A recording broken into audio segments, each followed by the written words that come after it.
So நமக்கு ஒய்யோட value கேட்டிருக்காங்க. Y square plus y equal 30.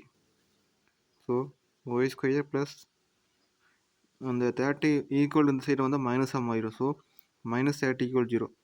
So இப்போ இங்கே 30 + 0 30 தான் வரும், வேல்யூ மாறுது. ஸோ அதனால் இந்த இடத்துல 0 இருக்குது அர்த்தம்.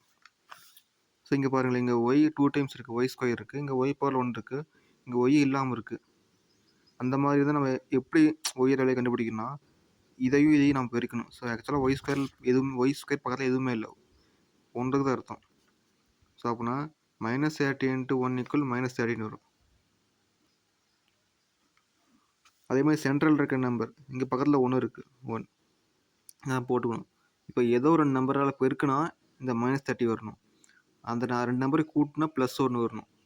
அப்படி கண்டுபிடிச்சா நம்ம அடுத்த ஸ்டெப் ஈஸியாக ஆன்சர் வந்துடும். ஸோ இப்போ 30 வந்து 5 × 6 வரும், 30 வரும்.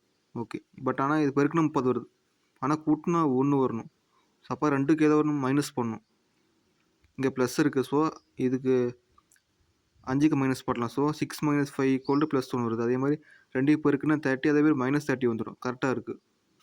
இந்த மாதிரி வந்துட்டு ஈஸி. ஸோ y - 5 × y + 6 = 0ன்னு போட்டுடலாம். இங்கே வந்து ஒய் ஸ்கொயர் பக்கத்தில் 1 இருந்தால் மட்டும் நம்ம இதுக்கு அடுத்த ஸ்டெப் இதே போட்டுடலாம். பட் ஆனால் 1 இல்லாமல் 2, 3ன்னு வந்தால் நம்ம இதில் சப்ஸ்டிட் பண்ணி கொஞ்சம் டைம் எடுத்துக்கும். நான் அதை அடுத்த சம்ம சொல்லித்தரேன். ஸோ இப்போ அடுத்த ஸ்டெப் என்னன்னா, இங்கே y + 6 இருக்குது. ஆக்சுவலாக இது வந்து பெருக்கல் இருக்குது, இங்கே போனால் வகுத்தல மாறிடும். ஸோ எனிதிங் இந்த 0வில் எதாவது வகுத்தாலும் அது வந்து 0 தான் வரும். ஸோ அப்படின்னா y - 5 = 0.